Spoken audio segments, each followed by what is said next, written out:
Hello and welcome to another synth walkthrough. This one's a bit different, as you can tell from what's currently showing on your screen. It seems to be some kind of film trailer. What's that all about? Well, let me tell you. About this time last year, I was working on my very first feature film score. A very funny horror comedy called The Snarling. And I'm just about to release the soundtrack for it commercially on the old Bandcamp, iTunes, Amazon, that sort of thing. And nearly swore there.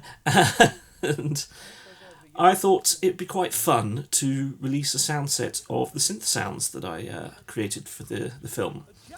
So what I'm going to walk through today is a thing called The Snarling, cunningly named after the film, which features a bunch of sounds I programmed for Native Instruments Massive, and also Zebra and Zebra HZ by Yuhi.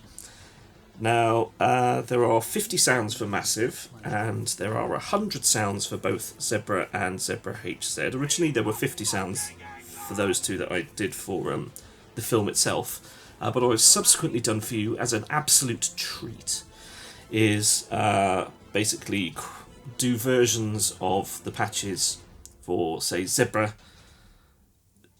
I've done Zebra HZ versions of the patches and vice versa, so now there's double the amount of patches. Goodbye, hope you enjoyed watching the trailer instead of listening to my silly voice.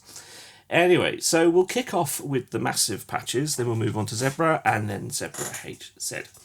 So I'll start off with the very first patch of Massive, which is one that I used quite a bit during the film. It's a lovely sort of bass roar. Here it comes.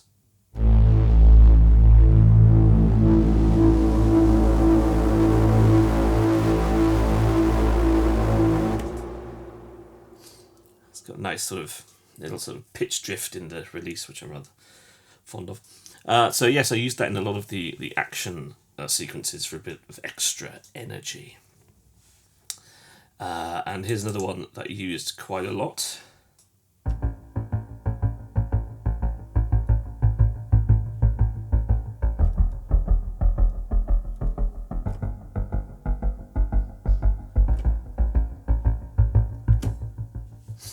So there's quite a lot of bass lines in there, which I'll show you again. But this is another one of my favourite bass lines that I used in the score. So there's quite a lot of action in the horror comedy, particularly with the crime scene investigations and some of the monster attacks. And so there was lots of nice bass lines. Particularly, I wanted digital sounds that really cut through the mix, because it's quite an orchestral score. It's mostly sort of strings and percussion and a bit of woodwinds. So with the bass sounds, I wanted something that didn't clash too much with sort of the cellos and the contrabasses and what have you. Okay, I don't actually know what type of sound this is. Curious deep harmonic pad.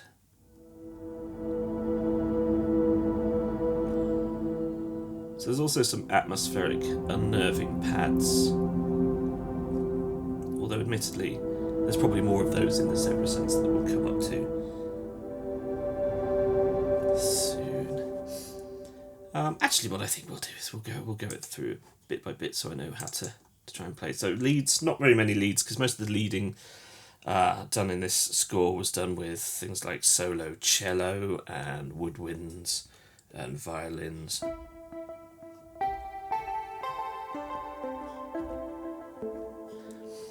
In fact, there are a number of sounds in this sound set that I literally just didn't use. I created them, they had the right vibe for the film, but in the end,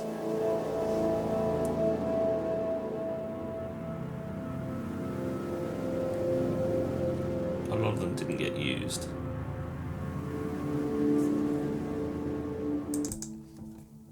And that's because,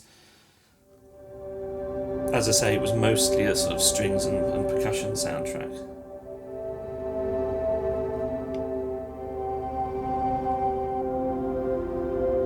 Which is another one of the reasons, actually, I need to just, where are we, voicing, let's just whack that up so we don't get the pads dicking around.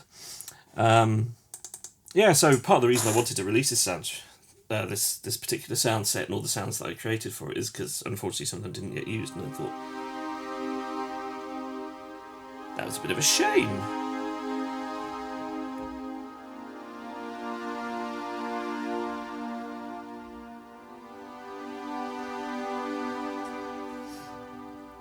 So the pads are very digital, obviously massive, not trying to do anything extra cunning with them. They're supposed to sound digital. It was to give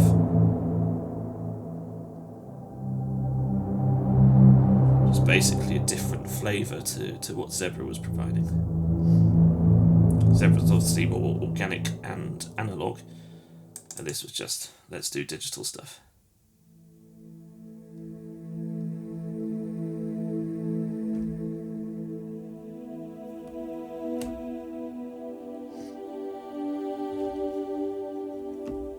But I did need quite a variety of sounds for the soundtrack.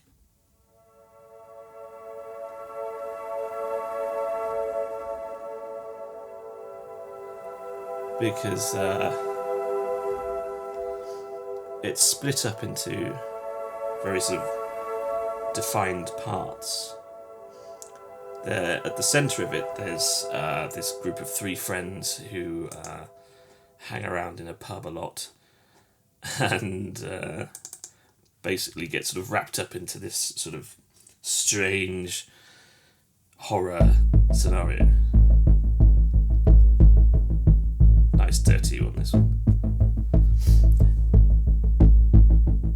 So they needed some lighter sounds to sort of reflect a little bit of their comedic nature. I mean, I didn't want to do like a comedy soundtrack. There's not sort of like swanny whistles and all that sort of do sort of nonsense. It's just I wanted some lighter orchestration for them, so in their scenes there's more mallets and woodwinds perhaps than in the rest of the track, and it's supported by some simpler synth sounds. Plucked strings, I see. Right, basses. Okay. Right, so this is going to be a mixture of basses and bass lines. So there's lots of these driving bass lines, which I used both for the action sequences, which had a lot of horror going on, had the monster attacks and all that sort of stuff. But also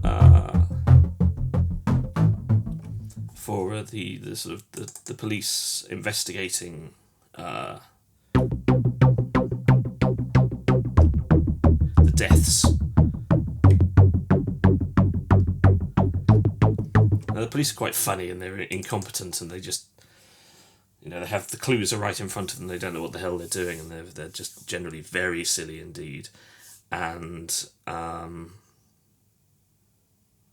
despite that, I decided not to sort of play anything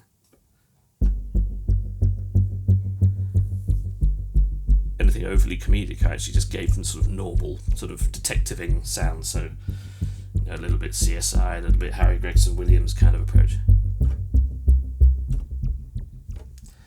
Because I didn't want to sort of overplay the comedic nature of it. I wanted the soundtrack to just sort of.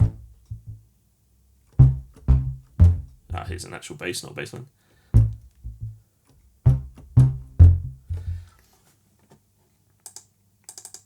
Yeah, so the soundtrack was designed to just level everything out, underpin it, not do anything silly, just provide atmosphere, not lead the. You don't need to lead the audience too much in a comedy, because the jokes either stand up by themselves or they don't. I don't think you need to underpin a funny line with the soundtrack. So this is a nice little grungy one. Let's open the cut off on here.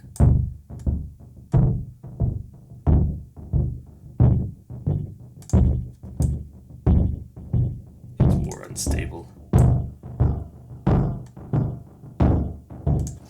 So there's loads of controls in the macros as ever. Usually there's the full 8 on there. Sometimes when I just run out of possible changes to the sounds, then that was it. Stopped at 7 or something.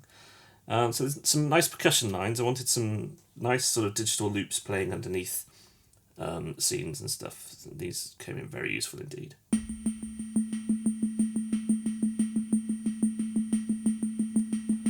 We'll play through a number of these because these are, I think, certainly one of the strengths of the massive part of this sound set.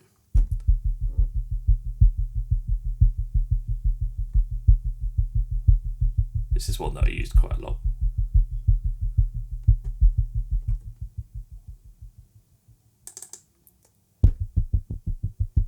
Oh, and this one, yes.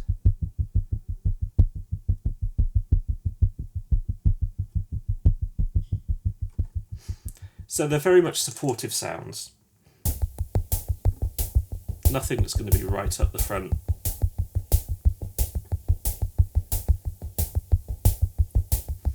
As I say, the majority of the soundtrack was done with strings. So I wanted to put together a sound set that basically provided supporting sounds.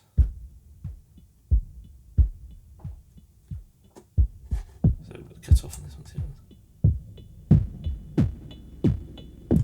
too. So you've got, obviously in the macros on the drums, you can pull out hats, hits, and then kick. Lots of fun. And then soundscapes, not too many on this one, just a couple of interesting little things. Because most of the soundscapes are in the Zebra sound sets. Because I just think Zebra's really good at that sort of thing. So this had some sort of, I don't know, sort of slightly digital versions of John Carpenter-esque sort of horror 80s stuff, but yeah, there's only a couple in here. I felt I was well served by the Zebra sound sets, which we'll take a listen to very shortly. So you go, that's the massive section. So it is very digital, and it's very sort of subtle, and it's stuff to play in it very much to sort of underpin things in the background, not to be too up front. Okay, let's move over to Zebra. Let's just double check that this is playing. So ARPs, got a couple of ARPs. Not too much, and we'll go through. Try not to go through the same patches on the Zebra version as we did on the Zebra H set.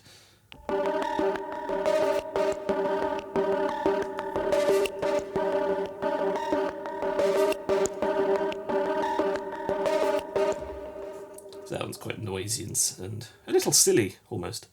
So there's a lot of sequences, because that's really what I wanted to have my synths perform here. It's basically predominantly sequences, basses and pads and soundscapes. There's not much else to it.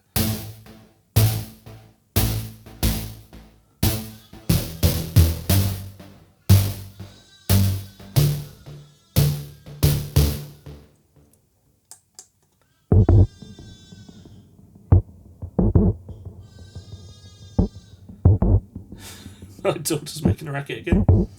I tend to end up doing these videos in the morning when my daughter's having breakfast, and she can get quite overexcited.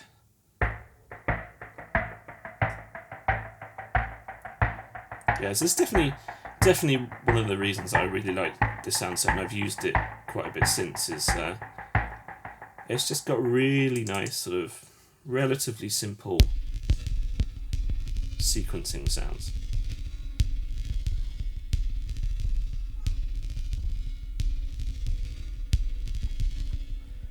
And some of them are quite odd because they've had to have that sort of unnerving horror vibe, even when they're used in the scenes that aren't the horror stuff.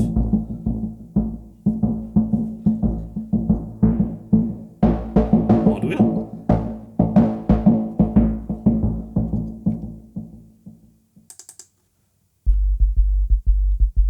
Nice deep one.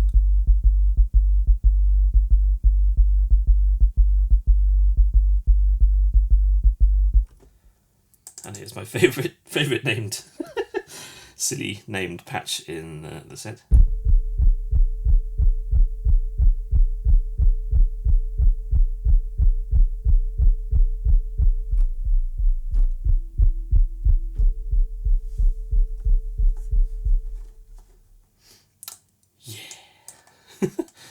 Sometimes, yeah, I spend a lot of time by myself in the studio. I get carried away. Okay, so we've got a handful of basses. Nice and subby. With some interesting detuning on there as well.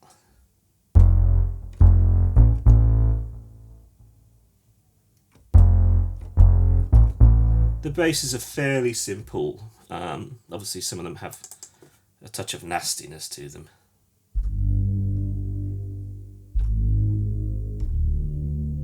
I don't think I used this one. This is a bit too...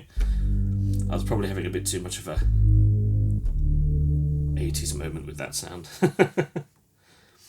Couple of leads, not very many, because again, as I mentioned when we were looking at the massive sounds, there's not a requirement for them in this soundtrack.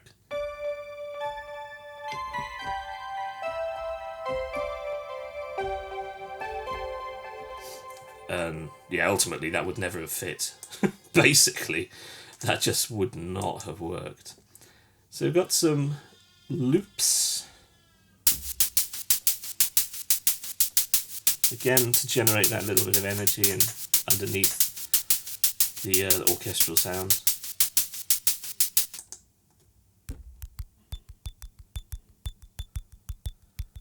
They're quite simple.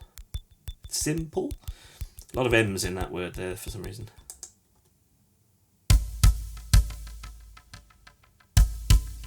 But designed for that sort of dynamic little percussive boost.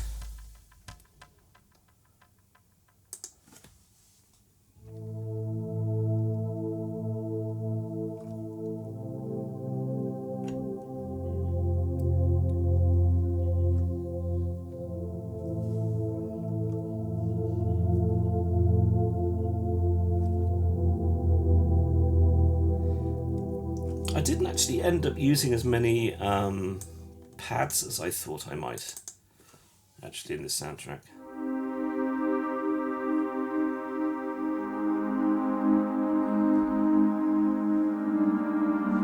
Because I'm usually a big fan of pads, obviously.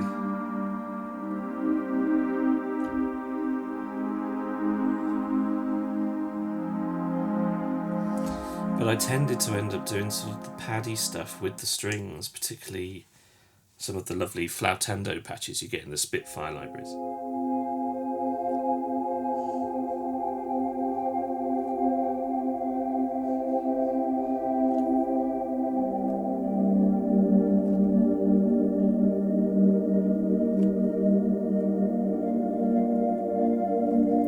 But there are obviously some really nice sort of fragile, and again, reasonably simple pads, not trying to overcomplicate things.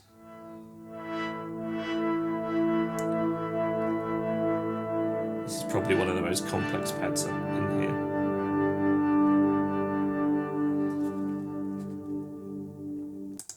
Yeah, and the score just didn't call for them so much again. This is a lovely one.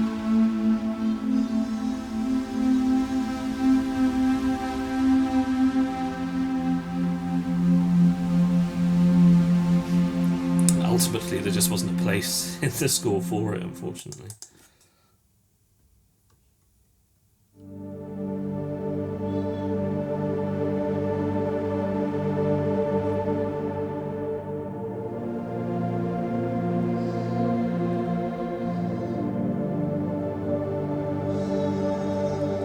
There goes my daughter again. Determined to be featured on my videos, clearly.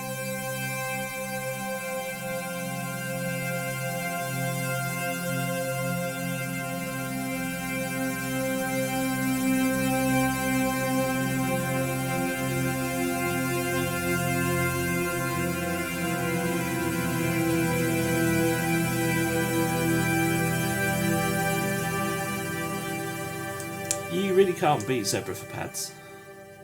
I refuse to accept it can be done.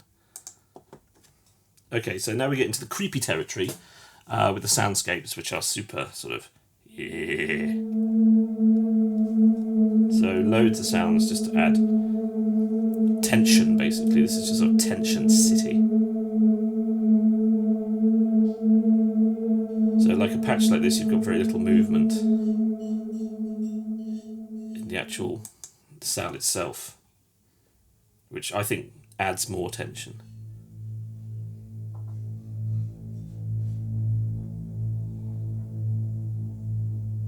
I think this is a very useful part of this soundset.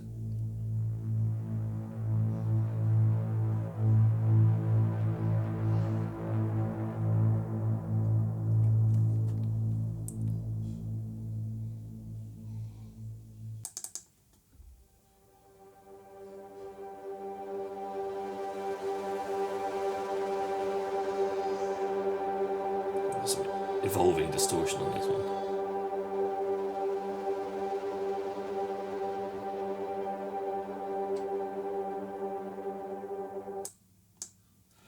Oops, cut that a bit dramatically. This is one that I used quite a bit. It's just had a really nice sort of creepy vibe.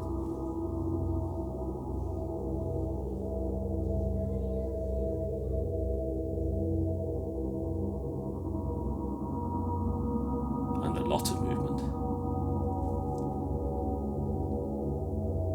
You just hold it down and it just keeps going forever, just changing subtly here and there. It's a really nice sort of horror scene set of that one.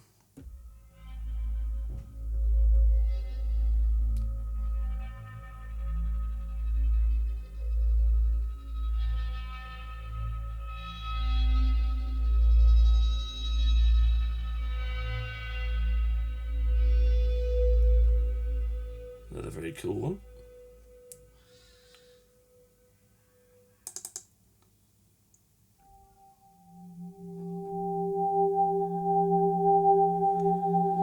Yeah, this is another one I used quite a bit.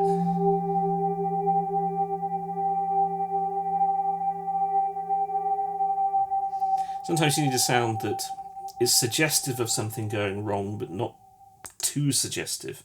You just need that slightly unsettling nature rather than just going, ooh, watch out! The big bad monster's coming. You don't need to go that far. This is another one of those where I was clearly in slightly too much of an 80s vibe. It's just a bit too synthy. And then we've got some sequences. Again, these are just stuff that's useful to have sat underneath what's going on.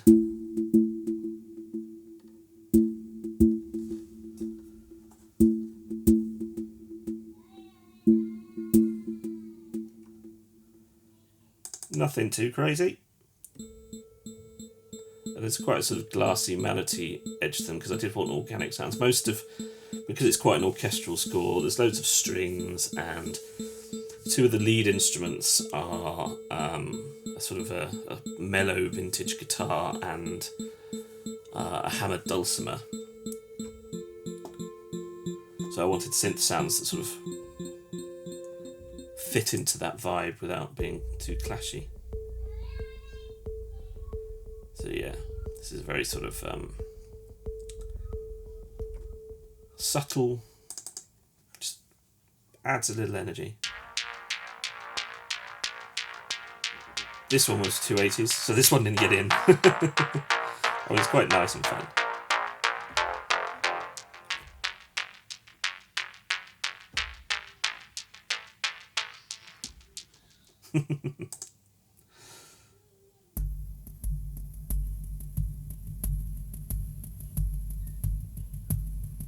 So as well as sort of glassy melody textures, there's quite a lot of sort of percussiveness. Let's try the mod wheel on this.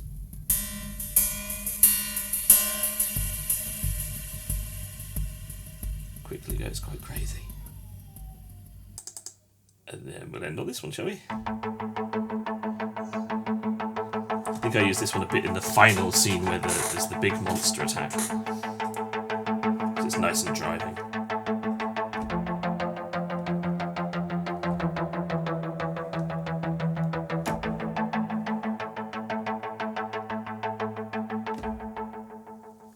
Cool. Okay, so that's the zebra section. So yeah, so again, there's those nice sort of sequences that have a bit of sort of slight filth to them and slight sort of organic elements, but again, stuff to technically play in the background rather than up front. Okay, and then we'll come to the Zebra HZ stuff. So, as I mentioned, it is technically now the same sounds as the Zebra chunk of sounds, but some of them are the original sounds I made in Zebra HZ and were then transformed for Zebra, and then the rest of them are the original Zebra sounds transformed for Zebra HZ. Hope that makes sense. Look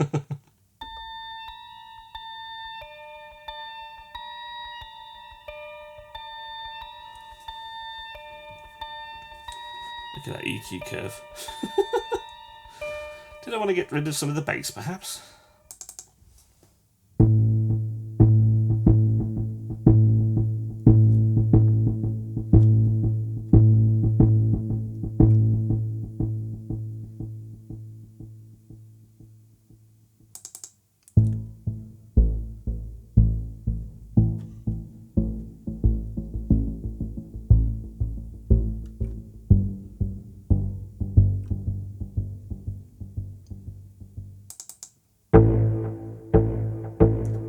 It was interesting actually because obviously there's a lot of bass lines I like in the Zebra section,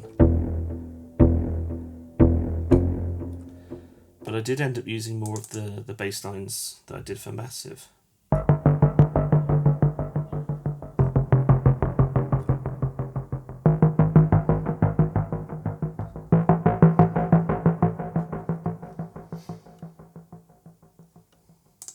think in the end they just sort of cut through a little better.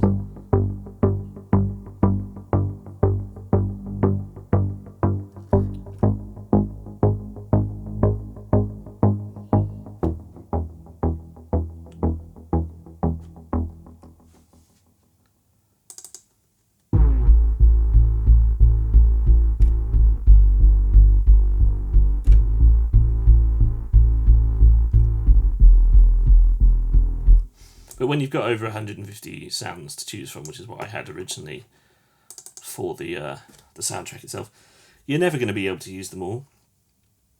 I mean, I think probably in total I maybe used 30 or 40 of them in the actual soundtrack in the end.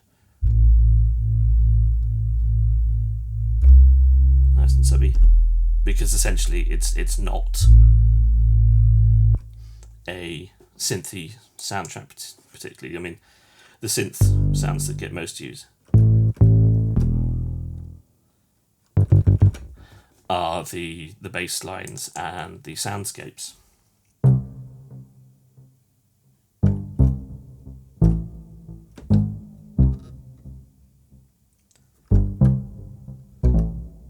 Ooh, nice playing.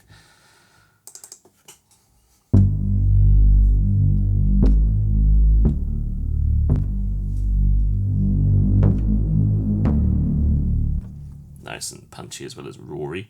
We'll play the other lead here.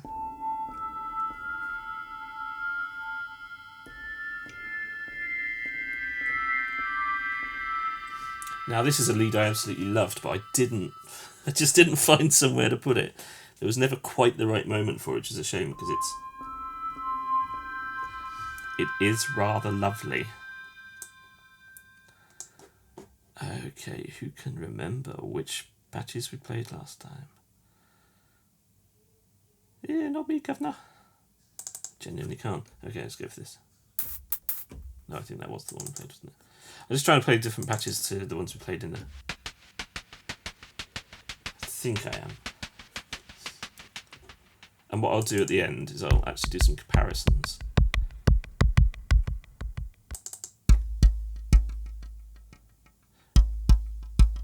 Alright, alright. I think I played the same patches, didn't I?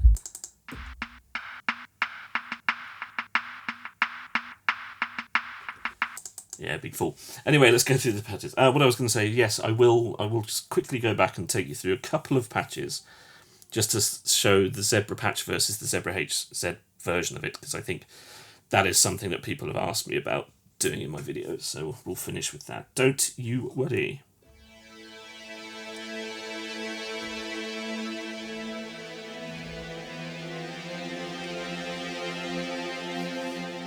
strangely digital patch done there with Zebra.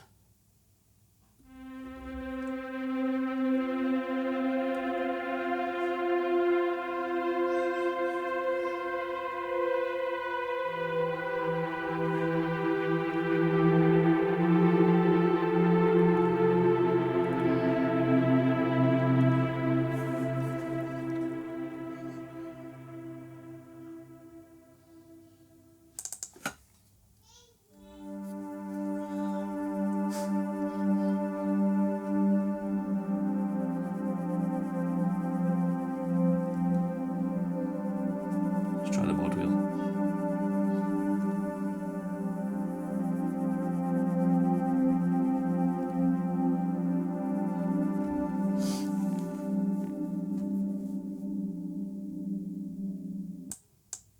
Did I just say I tried? I tried the mod wheel and then I just didn't. Oh, blimey. It's obviously a bit too early in the morning for me.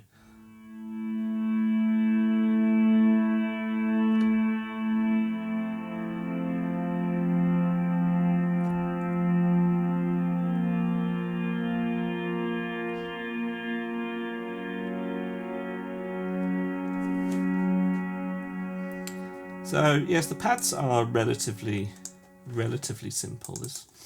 I haven't put too much evolving sort of elements into them.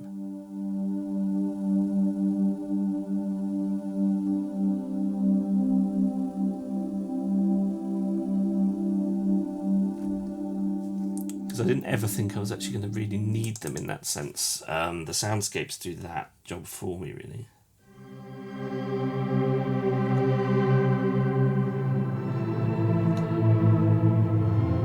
Mostly where I've used them is maybe if I've decided that I didn't want to have the string section playing, but I did want some kind of chords playing in there. But it is not used that much in the soundtrack.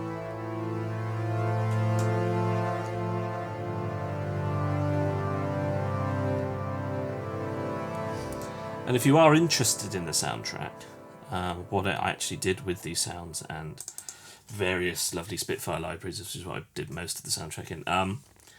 I will be releasing the soundtrack at the same time as releasing this sound set, and I'll also be doing what I'm calling a producer's edition of the soundtrack, which will contain these sounds. So you'll be able to just buy this sound set from my website, as you do normally with sound sets, but there'll also be, probably on Bandcamp, I will have the soundtrack, plus the producer's edition of the soundtrack, which will feature these sounds and the music.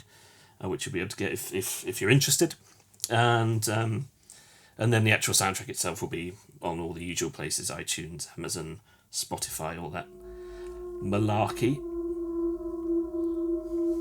Now this is definitely a patch I used a lot.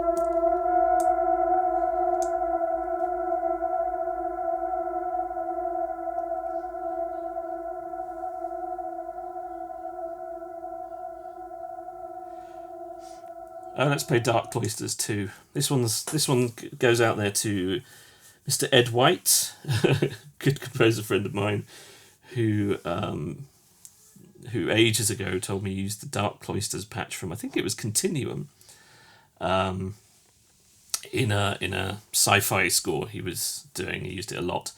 So I thought it was about time I did a Dark Cloisters 2 just for him, but for everyone else as well.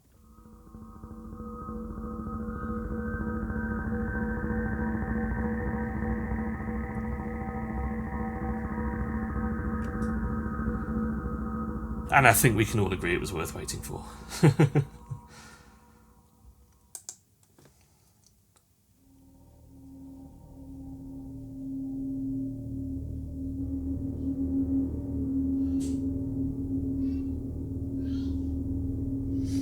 There's a slightly sort of lovely one finger wonder element to some of these soundscapes. They do lots of lovely stuff. Oh, another one that I used quite a bit in the film. Gets a nice outing, particularly in one death scene, I seem to remember.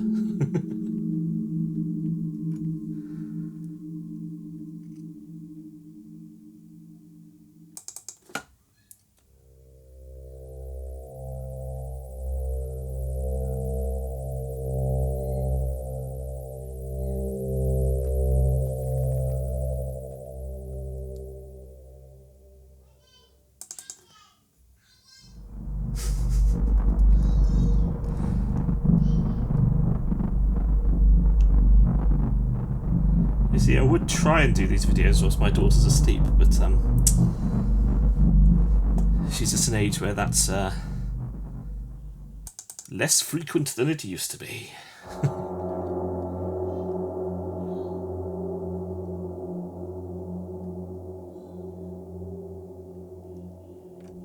Yeah, I called that patch tough, it is.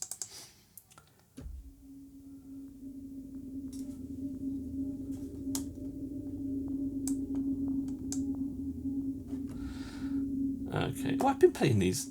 Well, that's quite good. There haven't been that many glitches, and look, I've been playing it in great mode. I got away with that. Who'd have thunk it? Okay, some sequences. Again, mality and organic, mostly.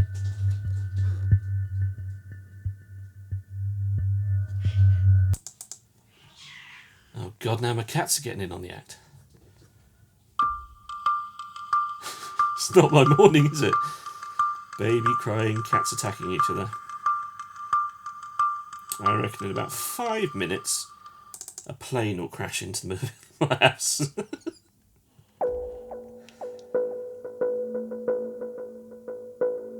It won't, obviously, because you'll be watching this video on YouTube, and that won't have happened. If that does happen, you'll never see this video, so we know it hasn't happened.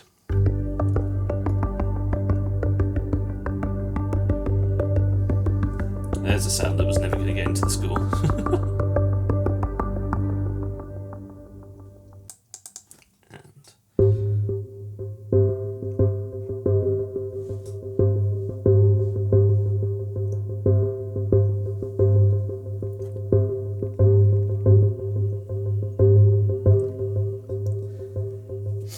So there we go. Excuse me a moment. Lovely. Okay, so let's do what I said I was going to do, and let's find a sound in here. Ooh, what haven't we played? I don't think we played this bass line, but I'll do. Okay, so this is the zebra version.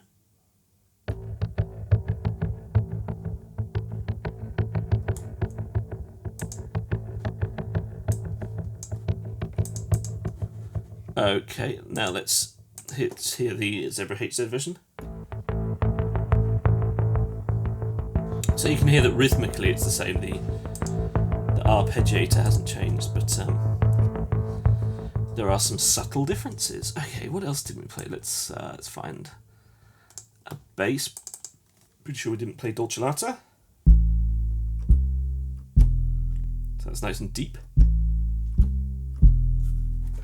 And then if we flick over to Zebra 2, where are we? Down a bit.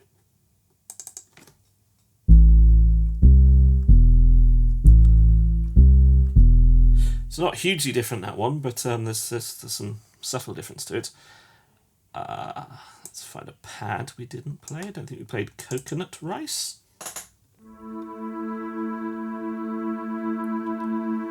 So that's the Zebra version. This is fun, isn't it? And now let's try the Zebra HZ version.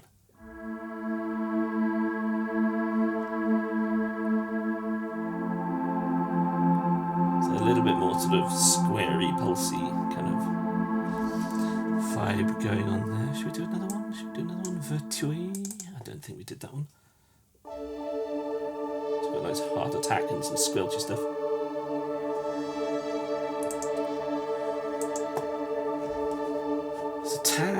Tad Jean-Michel Jarre, that one, isn't it? Which again is probably why it didn't end up in the score. And now the Zebra version of it. It's a bit more subdued and a bit more wobbly. And also a bit more distorted, I think. Okay, and now a soundscape. Jensen Center. I don't think we played that, did we? So let's see what this is.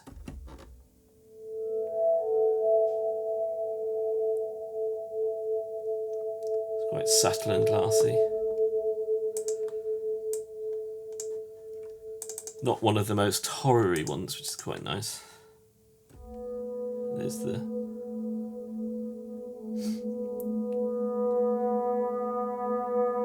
So a little bit more driven and angsty, and a slight change in the LFO speed there, I would say, is what's the main difference. And then a sequence, we haven't played Dolce de Cool Nest, so this is nicely driving.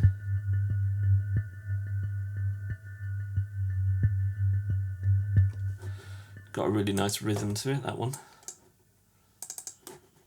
And then over on the Zebra version, it sounds like this. So it's got less of the bass, it's more just the, sort of the high version. Same sequence, of course. A little bit more delay going on. So there you go. Sometimes the changes are big, sometimes they're very, very subtle. Just depends what I'm doing when I'm programming, really, what sort of mood I'm in. If I like a sound a lot, then I'm probably less likely to sort of change it. But sometimes you just sort of, you accidentally trip over a really interesting, different take on it, so you take it a long way away from the original sound, even though you really liked the original sound. So it's never that I'm never going, oh, I don't like this sound, see if I can make it better. That's, I don't put any sounds in that I don't like.